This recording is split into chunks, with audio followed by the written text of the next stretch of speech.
Vectors, a very important language of the physics. Without understanding of the concept of vectors, we can't understand the physical quantity that involves both magnitude as well as the directions. Now let us start. What is the meaning of vector? How do we represent vector? And what is the important applications of the vectors? So let me discuss. So ಆತ್ಮೀಯ ವಿದ್ಯಾರ್ಥಿಗಳು, so previous chapter motion in a straight line ನಲ್ಲಿ ನಾವು ಕೆಲವೊಂದು physical ಕ್ವಾಂಟಿಟಿಯನ್ನು develop ಮಾಡಿದ್ವಿ. Means how to find out the path length, displacement, speed, velocity and acceleration. But this motion is considered along the straight line, say one dimensional motion. ನಾವು last chapter ನಲ್ಲಿ ಓದಿದ್ದು one dimension ಅಂದ್ರೆ motion may be along x axis ಅನ್ನು discuss ಮಾಡಿದ್ದು or along the y Axis ಅನ್ನು discuss ಮಾಡಿದ್ದು. ಅಂದ್ರೆ horizontal ಇದ್ದಾಗ ಎಕ್ಸ್ ಎಕ್ಸಿಸ್ ಅನ್ನು ಕನ್ಸಿಡರ್ ಮಾಡಿದೆವು, ವರ್ಟಿಕಲ್ ಇದ್ದಾಗ ನಾವು ಅದನ್ನು ವೈ ಎಕ್ಸಿಸ್ ಅಂತೇಳಿ ಕನ್ಸಿಡರ್ ಮಾಡಿ ಅಲ್ಲಿ ನಾವು ಐಡಿಯಾಸ್ ಅನ್ನು ಡೆವಲಪ್ ಮಾಡಿದೆವು. For a particle motion in a plane, only to describe the velocity, acceleration at a positive or negative, it is not only enough to understand the motion of a particle, but we need here in which particular direction the particle velocity is there, or in which direction the particle velocity is changing. ಅಂದ್ರೆ ನಾವು plane motion ಅಥವಾ space ನಲ್ಲಿ, free space motion ನಲ್ಲಿ objective ನಾವು discuss ಮಾಡ್ಬೇಕಿದ್ರೆ ಅಲ್ಲಿ positive negative ಅಂತ ಹೇಳಿದ್ರೆ ಆಗೋದಿಲ್ಲ. ಬಟ್ ಸ್ಟೇಟ್ ಲೈನ್ ಅಲ್ಲಿ ಪಾಸಿಟಿವ್ ಅಂದ್ರೆ ಒಂದ್ ಪರ್ಟಿಕ್ಯುಲರ್ ಡೈರೆಕ್ಷನ್ ತೋತಾ ಇದ್ದೆವು, ನೆಗೆಟಿವ್ ಅಂದಾಗ ಅಪೋಸಿಟ್ ಡೈರೆಕ್ಷನ್ ಅಲ್ಲಿ ತೋತಾ ಇದ್ದೆವು. ಬಟ್ ನಾವು ಯಾವಾಗ ಅದನ್ನು ಪ್ಲೇನು ಅಥವಾ ಇನ್ ಫ್ರೀ ಸ್ಪೇಸ್ ನಲ್ಲಿ 2 ಡೈಮೆನ್ಷನಲ್ ಆರ್ 3 ಡೈಮೆನ್ಷನಲ್ ಡಿಸ್ಕಸ್ ಮಾಡ್ಬೇಕಾಗುತ್ತೆ, ಅವಾಗೆ ನಮ್ಗೆ ಏನ್ ಬೇಕಾಗುತ್ತೆ ಅಂದ್ರೆ ಡೈರೆಕ್ಷನ್ಸ್ ಪರ್ಟಿಕ್ಯುಲರ್ ನಲ್ಲಿ ಇಂಡಿಕೇಟ್ ಮಾಡ್ಬೇಕಾಗುತ್ತೆ.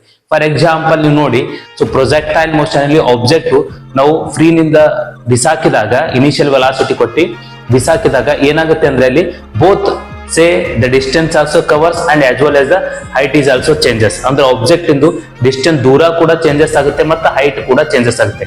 So at a time the 2 coordinates are get changing. 2 coordinate ಅಂದ್ರೆ ಎಕ್ಸ್ ವ್ಯಾಲ್ಯೂ ದೂರ ಚೇಂಜ್ ಆಗ್ತಾ ಇದೆ ಅಂದ್ರೆ ಎಕ್ಸ್ ವ್ಯಾಲ್ಯೂ ಚೇಂಜಸ್ ಆಗ್ತಾ ಇದೆ, ಹೈಟ್ ಚೇಂಜಸ್ ಆಗ್ತಾ ಇದೆ ಅಂದ್ರೆ ವೈ ವ್ಯಾಲ್ಯೂ ಚೇಂಜಸ್ ಆಗ್ತಿದೆ ಅಂತ ನಾವು ತಿಳ್ಕೊಬಹುದು.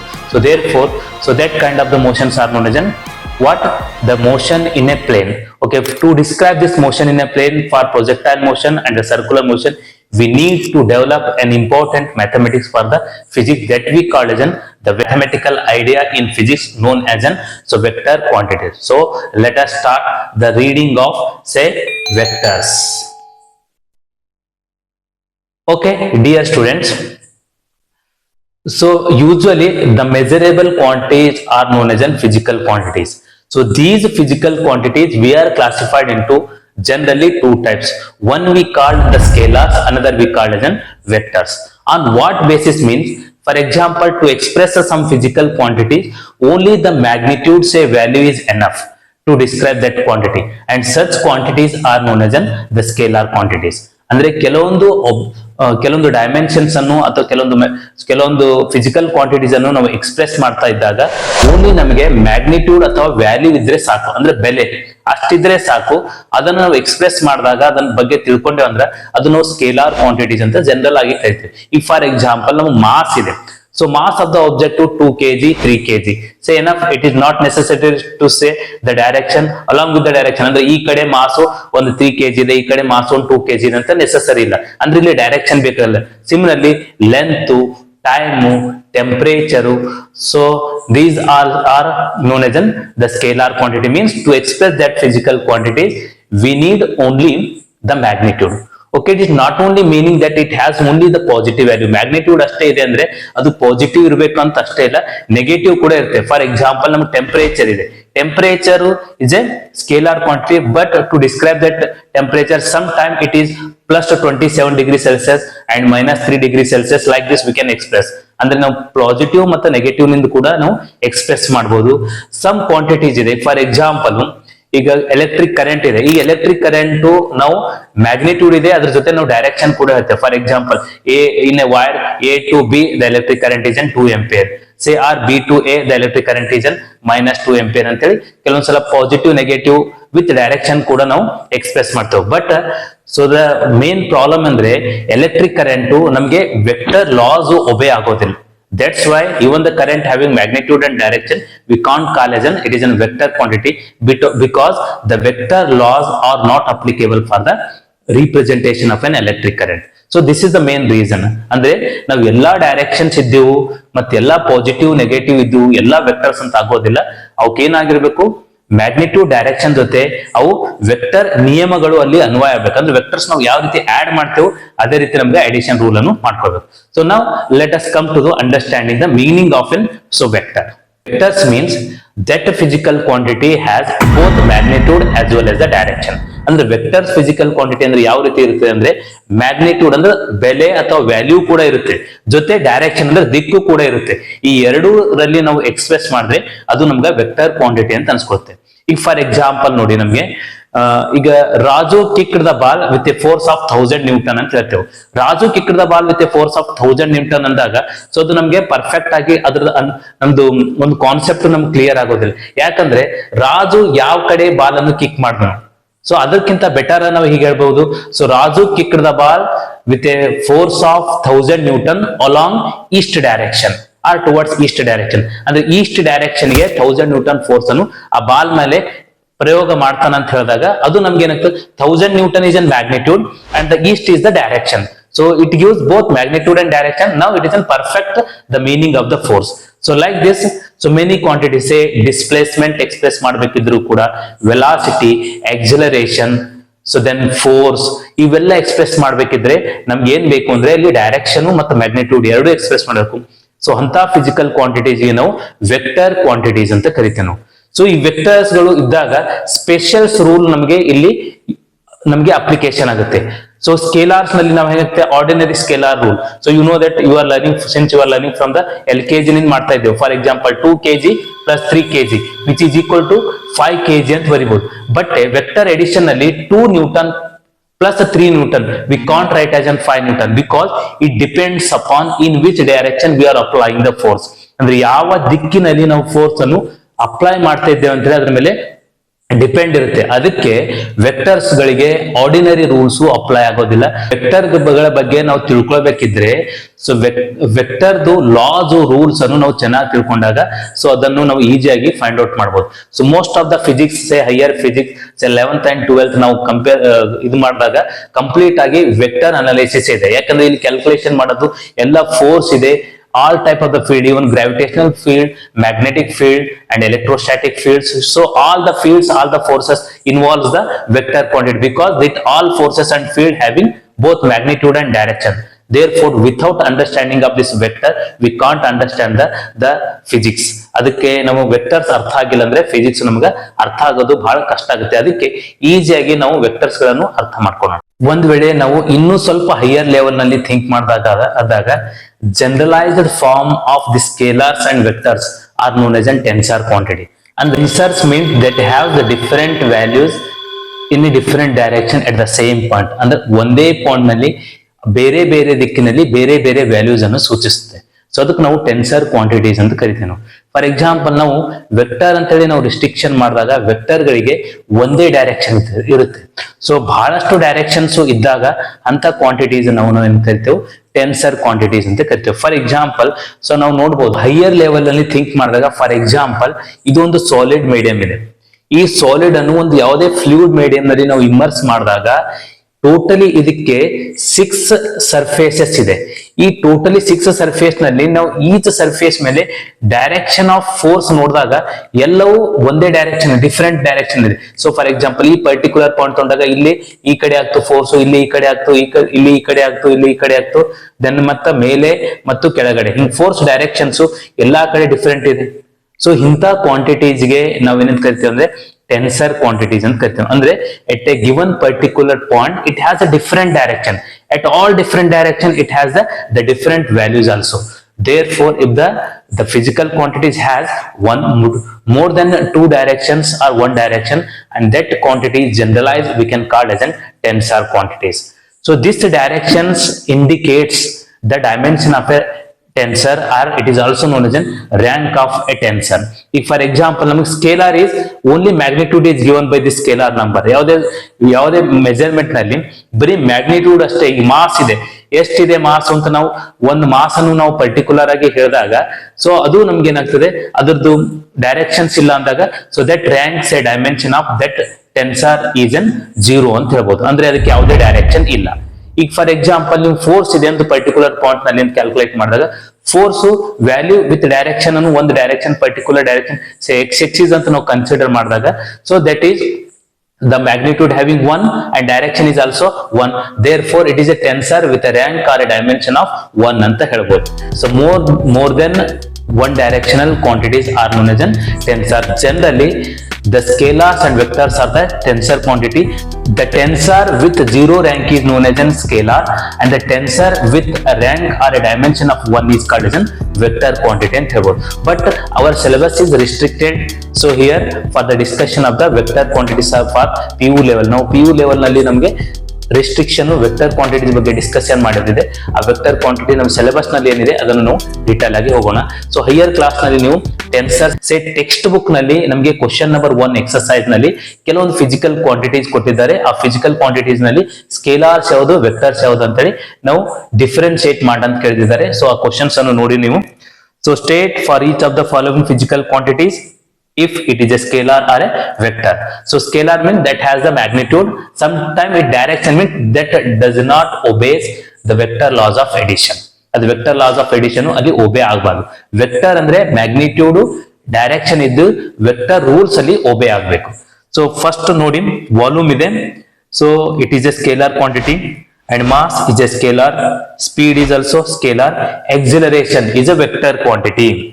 Then density is a scalar, number of moles is a scalar quantity, velocity is vector quantity, angular frequency is a scalar quantity and displacement is a vector quantity and angular velocity is a vector quantity. ಅಂದ್ರೆ angular velocity ಗೆ magnitude ಮತ್ತೆ direction ಎರಡು ಇದೆ. So this is the question number 1 and similarly go for the second question. ಈಗ ಮತ್ತೆ second question ಅಲ್ಲಿ ನೋಡಿ pick out of the 2 scalar quantity in the following list. ಅಂದ್ರೆ ಇಲ್ಲಿ ಲಿಸ್ಟ್ ನಲ್ಲಿ ನಮಗೆ force, angular momentum, work, current, linear momentum, electric field, average velocity, magnetic moment, relative velocity ಕೊಟ್ಟಿದ್ದಾರೆ. ಇದರಲ್ಲಿ ಸ್ಕೇಲಾರ್ ಕ್ವಾಂಟಿಟೀಸ್ ಯಾವ್ದಿದೆ ಅದನ್ನು ಪಿಕ್ ಮಾಡಿ ಅಂತ ಹೇಳಿದ್ದಾರೆ. 2 ಸ್ಕೇಲಾರ್ ಇದೆ. ಇಲ್ಲಿ ನೋಡಿ ಫೋರ್ಸ್ ವೆಕ್ಟರ್ ಆಗುತ್ತೆ, angular momentum ವೆಕ್ಟರ್ ಆಗುತ್ತೆ. So work and current these are the scalar quantity. Work ಮತ್ತು ಕರೆಂಟ್ ನಮಗೆ scalar quantity. But linear momentum vector, field ಕೂಡ electric field, all fields are vector quantities. Average velocity, magnetic moment and the relative velocity these are the vector quantities ಅಂತ ಹೇಳ್ಬೋದು. Then next question ಬಂದ್ಬಿಟ್ಟು ಈ question ನಲ್ಲಿ ನೋಡಿ read each statement below carefully and state with reasons and example if it is a true or false ಅಂತ ಕೇಳಿದ್ದಾರೆ. First ನಲ್ಲಿ statement ಕೊಟ್ಟಿದ್ದಾರೆ a scalar quantity is one that first option is conserved in a process. The scalar quantity is not always conserved. Some time it is conserved ಇರಬಹುದು but always ಇದು conserve ಆಗಿಲ್ಲ. For example ನಾವು inelastic collision ತಗೊಂಡಾಗ ಅಲ್ಲಿ ನಮ್ಗೆ momentum is A vector quantity, ಅದು conserve ಆಗುತ್ತೆ. But kinetic energy is a scalar quantity, this kinetic energy is not conserved. Therefore the first option is false statement. And B can never take negative values ಅಂತ ಕೊಟ್ಟಿದ್ದಾರೆ. So scalar quantities also take the negative values. For example ನಮಗೆ electric current represent ಮಾಡ್ಬೇಕಿದ್ರೆ negative ಅನ್ನು express ಮಾಡ್ತೇವೆ. Temperature represent ಮಾಡ್ಬೇಕಿದ್ರು ಕೂಡ ನಾವು minus ನಲ್ಲಿ negative ನಲ್ಲಿ ನಾವು ಎಕ್ಸ್ಪ್ರೆಸ್ ಮಾಡ್ತೇವೆ. Therefore scalar quantity also takes both negative as well as the positive values. Sometime it is a potential. ನಾವು ಎಲೆಕ್ಟ್ರಿಕ್ ಪೊಟೆನ್ಶಿಯಲ್, ಗ್ರಾವಿಟೇಷನಲ್ ಪೊಟೆನ್ಶಿಯಲ್ ಮಾಡ್ಬೇಕಿದ್ರು ಕೂಡ ಪಾಸಿಟಿವ್ ನೆಗೆಟಿವ್ ಕೂಡ ಎಕ್ಸ್ಪ್ರೆಸ್ ಮಾಡ್ತೇವೆ. ಅದಕ್ಕೆ ಸ್ಕೇಲಾರ್ ನಲ್ಲಿ ಕೂಡ ಪಾಸಿಟಿವ್ನು ಇರ್ಬೋದು, ನೆಗೆಟಿವ್ನು ಇರ್ಬೋದು. Then go for the third, say must be dimensionless. No. So many physical quantities, scalar quantities also have the dimension. For example, ನಮಗೆ ಲೆಂತ್ ಇದೆ, ಅದಕ್ಕೂ ಡೈಮೆನ್ಷನ್ ಇದೆ, ಸ್ಪೀಡ್ ಇದೆ, ಡೈಮೆನ್ಷನ್ ಇದೆ, ವರ್ಕ್ ಇದೆ, ಡೈಮೆನ್ಷನ್ ಇದೆ. ಸೊ ನಮ್ ಫಿಸಿಕಲ್ ಕ್ವಾಂಟಿಟೀಸ್ಗೆ ಸ್ಕೇಲಾರ್ಸ್ ಗಳಿಗೆ ಕೂಡ ಡೈಮೆನ್ಷನ್ ಇರುತ್ತೆ. ಸೊ ಅದಕ್ಕೆ ಇದು ಫಾಲ್ಸ್ ಆಗುತ್ತೆ. Then D is does not vary from one point to another point in a space. For example density of the air from the earth atmosphere to the higher altitude level. So now earth atmosphere ನಾವು ground ನಿಂದ higher altitude level ಹೋದಾಗ density of air ಏನಂತೆ decrease ಆಗುತ್ತಾ ಹೋಗುತ್ತೆ. So due to this reason, so the scalar quantities also varies at different point in a space. ಅಂದ್ರೆ space ನಲ್ಲಿ ಬದಲಾವಣೆ ಆಗಬಹುದು. ಈ question has the same value for observer with different orientation of axis. So it is a true statement. You take any object, you change the axis. Object ಅನ್ನು ತಗೊಂಡು ಅದರ axis change ಮಾಡಿ ಅದರ ಮಾಸ್ ಅನ್ನು ಮೆಜರ್ಮೆಂಟ್ ಮಾಡಿ ನೋಡಿ. For all axes the mass is remains same. So therefore this statement is true. Okay, based on the properties, nature and their naming, the vectors are classified into number of types. ಅಂದ್ರೆ vectors ಗಳನ್ನು ಅವುಗಳ properties ಮತ್ತು nature ಗಳ ಮೇಲೆ number of types ನಲ್ಲಿ express ಮಾಡ್ತೇವೆ. ಈಗ usually broadly ನಾವು 2 ಟೈಪ್ಸ್ ನಲ್ಲಿ ಕನ್ಸಿಡರೇಷನ್ ಮಾಡಿರ್ತೇವೆ. So one we called as what the polar vectors and another is called as axial vectors. So polar vector means that vectors has the initial point. ಯಾವುದಕ್ಕೆ initial point ಆರಂಭಿಕ ಬಿಂದು ಇದ್ದಿರ್ತದ ಆ ಎಲ್ಲಾ vector ಗಳಿಗೆ ನಾವು polar vectors ಅಂತ ಕರಿತೇವೆ. Example ನಾವು ಡಿಸ್ಪ್ಲೇಸ್ಮೆಂಟ್ ವೆಕ್ಟರ್ ಇದೆ, ಅದಕ್ಕೆ ಇನಿಷಿಯಲ್ ಪಾಯಿಂಟ್ ಇದೆ. Velocity vector, ಎಕ್ಸಲೇಷನ್ vector, these are the polar vector. So then axial vectors means that purely represents the rotational effect. ಅವು ನಮಗೆ rotational effect ಅನ್ನು ಎಕ್ಸ್ಪ್ರೆಸ್ ಮಾಡುತ್ತೆ. ಫಾರ್ ಎಕ್ಸಾಂಪಲ್ ನಮ್ ಟಾರ್ಕ್ ಇದೆ, angular momentum ಇದೆ, angular velocity ಇದೆ. So these in all cases all the vectors which act along the axis of the rotation, ಅವೆಲ್ಲ rotational axis ಕಡೆ ನಾವು represent ಮಾಡುತ್ತೆ. So therefore these are known as an axial vectors ಅಂತ ಕೂಡ ನೀವು express ಮಾಡಬಹುದು. Then next you come to the other type of the important the types. Say the first one, say ನೀವು diagram ನಲ್ಲಿ ನೋಡಬಹುದು.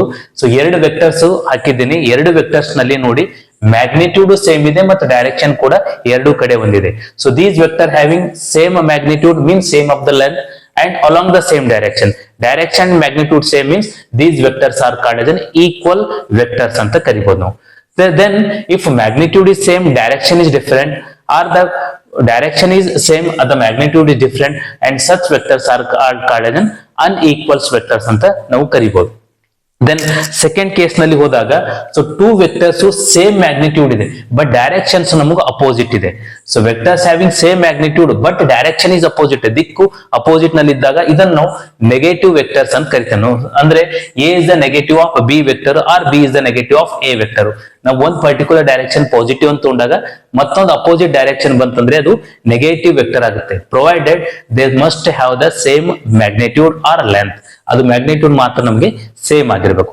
ದೆನ್ ನಾವು third case ನಲ್ಲಿ ಹೋದಾಗ co-linear vectors, the vectors along the same line with the along same direction, even they are also known as parallel vectors.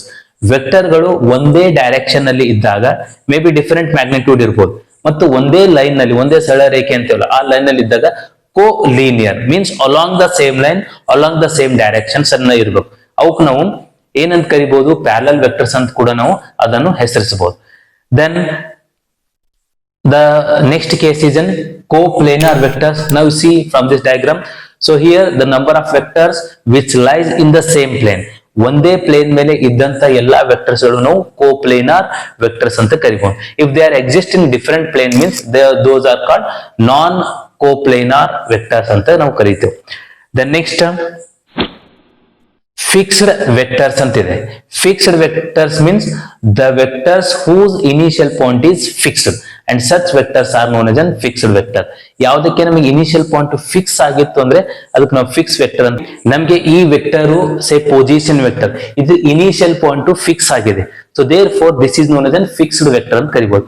For example in second case ನಲ್ಲಿ ನೋಡಿ initial point is not fixed, therefore this kind of the vectors are called as free vectors. ಇವಕ್ಕೆ ನಾವು free ವೆಕ್ಟರ್ಗಳು ಅಥವಾ ಸ್ವತಂತ್ರ ವೆಕ್ಟರ್ಗಳನ್ನು ಕೂಡ ನಾವು now if the number of vectors are acting on the same point and such vectors are known as concurrent vectors. ಯಾವುದೇ ಒಂದು point ನಲ್ಲಿ ವೆಕ್ಟರ್ಸ್ ನಂಬರ್ ಆಫ್ ವೆಕ್ಟರ್ಸ್ ಅದೇ ಪಾಯಿಂಟ್ ಮೇಲೆ ಆಕ್ಟ್ ಮಾಡಿದಾಗ ಅದನ್ನು ನಾವು ಕಾನ್ಕರೆಂಟ್ ವೆಕ್ಟರ್ಸ್ ಅಂತ ಕರಿತೇವೆ. And that point is known as concurrent point, ಅದಕ್ಕೆ ನಾವು ಕಾನ್ಕರೆಂಟ್ ಪಾಯಿಂಟ್ ಅಂತ ಕೂಡ ಕರಿಬಹುದು. ಇಂಪಾರ್ಟೆಂಟ್ ಟೈಪ್ ಅಂದ್ರೆ ನಲ್ ಆರ್ ಜೀರೋ ವೆಕ್ಟರ್. ಇದರಲ್ಲಿ ಡೆಫಿನೇಷನ್ ಇದೆ. ನಲ್ means a vector whose magnitude is equal to 0. ಅಂದ್ರೆ ಯಾವ ವೆಕ್ಟರ್ ಮ್ಯಾಗ್ನಿಟ್ಯೂಡ್ 0 ಇತ್ತು ಅಂದ್ರೆ ಅದು ನಲ್ ವೆಕ್ಟರ್ ಆಗುತ್ತೆ. So this also place important. ಇದು 0 ಅಂದ್ರೂ ಕೂಡ ಬಹಳ ಇಂಪಾರ್ಟೆಂಟ್ ಇದೆ. ಸೊ ಹೆಂಗ್ ಇಂಪಾರ್ಟೆಂಟ್ ಅಂದ್ರೆ for example say positive vector a is added with its negative vector a.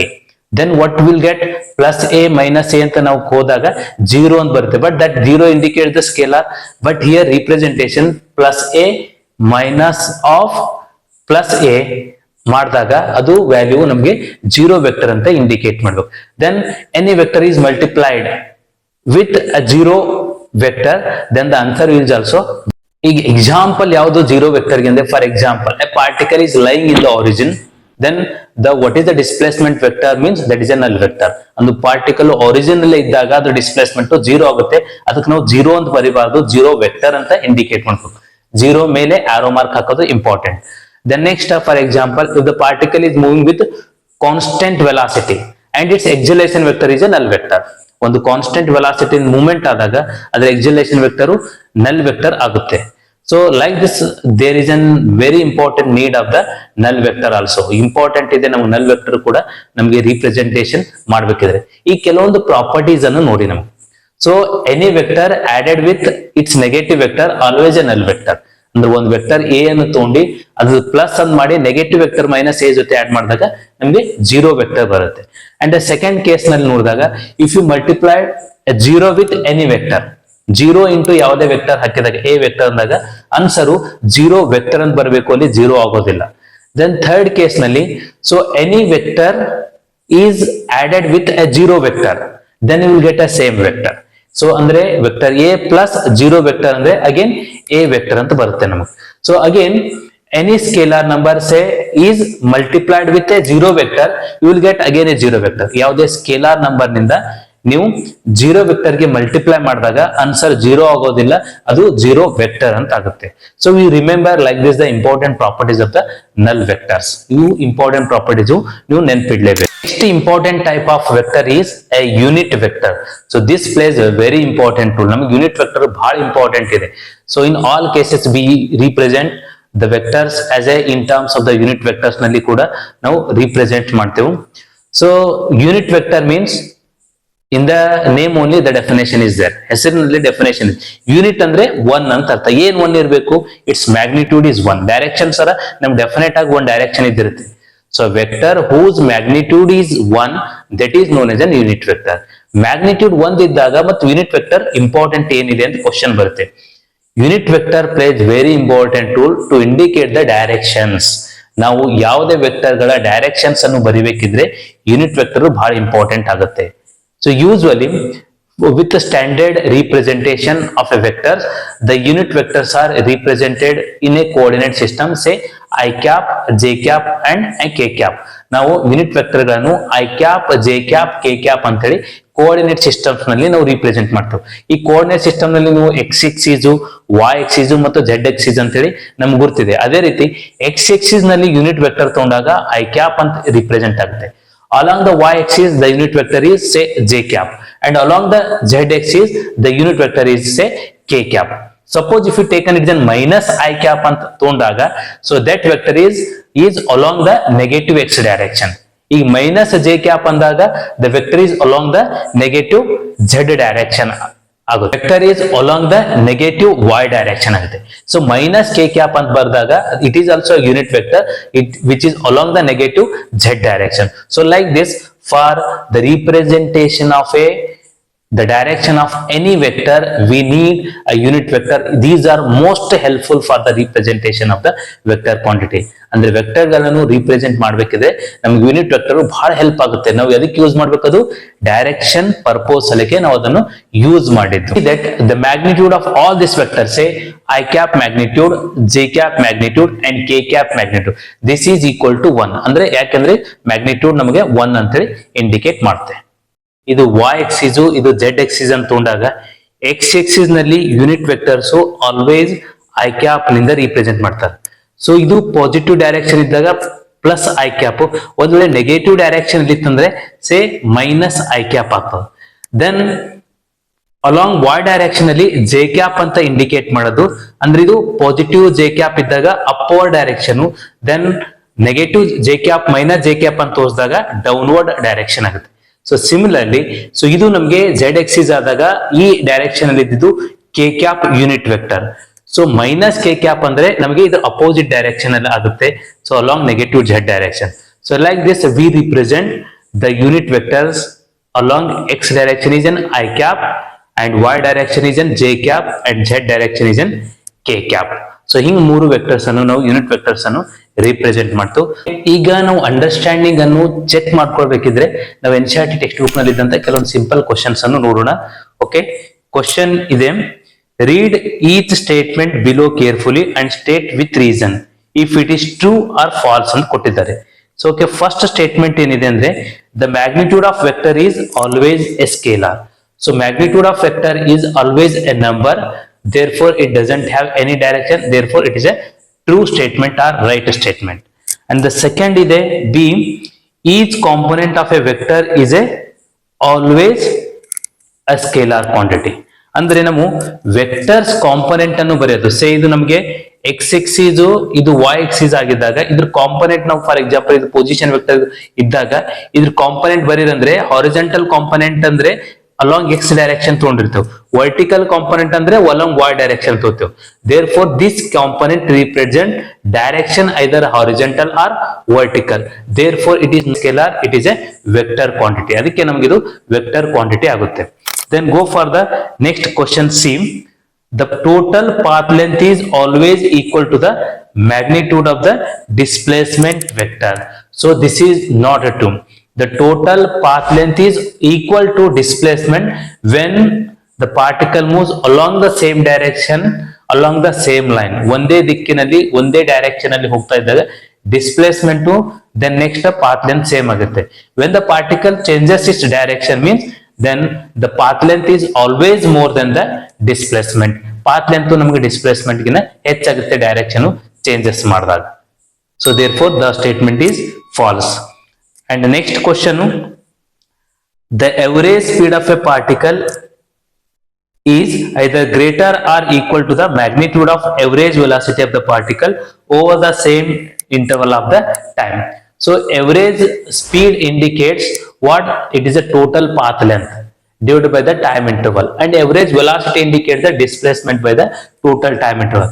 Here the path length is always more than the displacement. In this case, therefore it is a true statement. ಇದು ಸರಿಯಾದಂತ statement ಇದೆ. Statement E, three vectors not lying in a plane can never add up to give a null vector. So three vectors means if you calculate the resultant vector of any two vectors, say so this two vector resultant gives along this direction, this resultant vector never lies in the plane of this third vector. ಅಂದ್ರೆ ಈ resultant vector third vector plane ನಲ್ಲಿ ಬರೋದಿಲ್ಲ. So therefore it never gives up a null vector. ಅದಕ್ಕೆ ಇದು null vector ಆಗಕ್ಕೆ ಸಾಧ್ಯನೇ ಇಲ್ಲ. You can take any two vector. ಇವೆರಡು ವೆಕ್ಟರ್ ತಗೊಂಡಾಗ ಇದು ರಿಸಲ್ಟೆಂಟ್ ವೆಕ್ಟರ್ ಇಲ್ಲ ಆಗುತ್ತೆ. ಸೊ ನೆಕ್ಸ್ಟ್ ಏನಾಗುತ್ತೆ, ಇವೆರಡರದ್ದು ಪ್ಲೇನ್ ನಮಗೆ ಔಟ್ ಆಫ್ ಪ್ಲೇನ್ ಆಗುತ್ತೆ. In the not they are not exist in the same plane. Therefore resultant vector never gives a null vector. A vector quantity is represented by a straight line with arrow head. So on it. So ಅಂದ್ರೆ vector quantities ಗಳನ್ನು ಒಂದು straight line with arrow mark ನಿಂದ ನಾವು indicate ಮಾಡ್ತೀವಿ. ಇಲ್ಲಿ ನೋಡಿ diagram ನಲ್ಲಿ straight line OA vector ಅಂತ ಹಾಕಿದ್ದೇನೆ. ಸೊ ಈ OA ವೆಕ್ಟರ್ ನಲ್ಲಿ O ಅಂದ್ರೆ ನಮಗೆ ಇನಿಷಿಯಲ್ ಪಾಯಿಂಟ್ ಅಥವಾ ಒರಿಜಿನ್ ಆಫ್ ವೆಕ್ಟರ್ ಅಂದ್ರೆ ಗುರ್ತಾಗುತ್ತೆ ನಮ್ಗೆ. ಅಂದ್ರೆ ವೆಕ್ಟರ್ O ನಿಂದ ಸ್ಟಾರ್ಟ್ ಆಗುತ್ತೆ ಅಂತ ಅರ್ಥ. ದೆನ್ A ಇಂಡಿಕೇಟ್ಸ್ ಅಲ್ಲಿ ನಾವು ಡೈರೆಕ್ಷನ್ ಆರೋ ಮಾರ್ಕ್ ಅನ್ನು ತೋರಿಸಿದೆವು. That arrow mark is for the representation of the direction of A vector. And the magnitude of the vector is directly proportional to its length. More length ಇದ್ದಾಗ more magnitude ಅಂತ ತೋರಿಸುತ್ತೆ. For example ನಮಗೆ diagram ನಲ್ಲಿ 5 Newton force ಗೆ small line ಅನ್ನು ಹಾಕಿದ್ದು, direction ಹಾಕಿದ್ದು, small length ಅನ್ನು ಹಾಕಿದ್ದು. ದೆನ್ ಅದೇ ನಮಗೆ 10 ನ್ಯೂಟನ್ ಫೋರ್ಸ್ ಗೆ ಏನಾಗ್ತದೆ length. Magnitude of a given vector quantity is directly proportional to the length of this line. A more length indicates a more magnitude. ಅಂದ್ರೆ ಒಂದ್ ವೇಳೆ ನಾವು ವೆಕ್ಟರ್ ಕ್ವಾಂಟಿಟಿಯನ್ನು ರಿಪ್ರೆಸೆಂಟ್ ಮಾಡಿದಾಗ ಲೆಂತ್ ಹೆಚ್ಚಾಗುತ್ತು ಅಂದ್ರೆ ಅದ್ರದ್ದು ಮ್ಯಾಗ್ನಿಟ್ಯೂಡ್ ಅಥವಾ ವ್ಯಾಲ್ಯೂ ಹೆಚ್ಚಿಗಿದೆ ಅಂತೇಳಿ ತಿಳ್ಕೊಳ್ಬಹುದು. ಸೊ ಇದೇ ರೀತಿ ನಾವು ವೆಕ್ಟರ್ ಕ್ವಾಂಟಿಟಿ ಅನ್ನು ಎಕ್ಸ್ಪ್ರೆಸ್ ಮಾಡಬಹುದು. ಬಟ್ ನಮ್ಮ NCERT ಟೆಕ್ಸ್ಟ್ ಬುಕ್ ನಲ್ಲಿ ಕೆಲವೊಂದ್ ಸಾರ ಆರೋ ಮಾರ್ಕ್ ಅನ್ನು ಯೂಸ್ ಮಾಡಿದ್ದಾರೆ ವೆಕ್ಟರ್ಸ್ ಅನ್ನು ರಿಪ್ರೆಸೆಂಟ್ ಮಾಡಕ್ಕೆ. ಇನ್ನೊಂದ್ಸಲ ಏನ್ ಮಾಡಿದ್ದಾರೆ, ಸೊ ಕ್ಯಾಪಿಟಲ್ ಬೋಲ್ಡ್ ಲೆಟರ್ಸ್ ಅನ್ನು ಯೂಸ್ ಮಾಡಿದ್ದಾರೆ. ಸೊ ಬೋಲ್ಡ್ ಲೆಟರ್ಸ್ ಯೂಸ್ ಮಾಡಿದ್ದು ಕೂಡ ನಮಗೆ ಅದು ವೆಕ್ಟರ್ ಕ್ವಾಂಟಿಟಿ ಅಂತ ಎಕ್ಸ್ಪ್ರೆಸ್ ಆಗುತ್ತೆ. ಬಟ್ ನಾವು ನೋಟ್ಬುಕ್ ನಲ್ಲಿ ಎಕ್ಸಾಮ್ಸ್ ನಲ್ಲಿ ಬರೀಬೇಕಿದ್ರೆ ವೆಕ್ಟರ್ ಕ್ವಾಂಟಿಟಿ ರಿಪ್ರೆಸೆಂಟ್ ಮಾಡ್ತಾ ಇದ್ದಾಗ ಮೇಲೆ ಆರೋ ಮಾರ್ಕ್ ಕಂಪಲ್ಸರಿ.